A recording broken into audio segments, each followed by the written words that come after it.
Hey, River Center family, Gary B here with today's devotional. Um, it's been a tough week, yeah, with what happened with Charlie Kirk, and then we had the remembrances of 9/11, and then we hear about another school shooting, and then we hear about a shooter on the Naval Academy, and those are the big things that we know about, and I'm sure there are more. But you add to all of those things each of our own individual difficulties this week, and it's been a hard week. You know, we're talking about in our devotional that we're going through together, emotionally healthy spirituality. And one thing that we don't want to do is think that to be emotionally healthy is to show no emotion. That's far from the truth. God gave us the emotions. What we don't want to have happen, though, is that we're led by our emotions.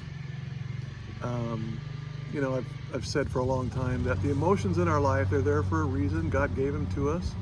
It's part of His character that we model, made in His image. But we also know that emotions cannot be the engine in our lives. They need to be the caboose.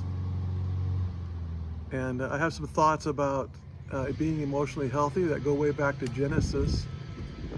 When Adam and Eve were in the garden, they were just walking around. They were fellowshipping with God, and God came one day and wanted to interact with them. And, He said, Adam, where are you? And they were hiding. Adam and Eve were hiding. And the reason they were hiding was because at the tree where they had taken the forbidden fruit and they received this knowledge, they said, we want to be like God. But what happened is all of a sudden their soulish man, if you will, became dominant. They were in the spiritual realm, and then they became in a soulish realm. And ever since then, we've been trying to get that flip back to the right place where we are led by the Spirit and not by the soul, or human wisdom, or human desires, or human emotion. But when we get in a situation like this, and this last week, as I mentioned, and I'm sure you would agree, has been rough, what do we do with the emotions that we feel? What do we do? Well, first of all, I would encourage you not to squash them. Don't just tamp them down. Express them. Cry out to God. And there's also a really good passage in Psalm 62 that I just love. And I've done this as a song at different occasions over the last 30, 40 years. I'm going to sing it to you right now, a cappella. And it's there's some noise with our neighbor doing some work in his backyard. And I'm a little emotional right now as I do it. And so if it doesn't come across with perfection and something that would win The Voice or American Idol, that's all right.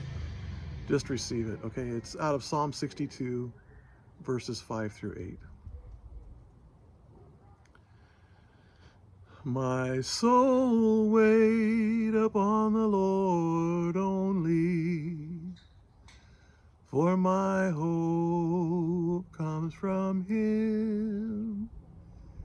He only is my rock and my salvation, my stronghold, I will not be shaken.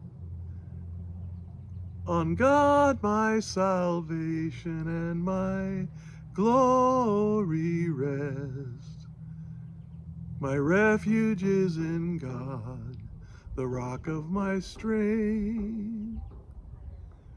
So trust in Him at all times, ye people.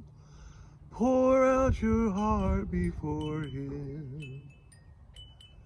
Our God is a refuge for us, a refuge for us.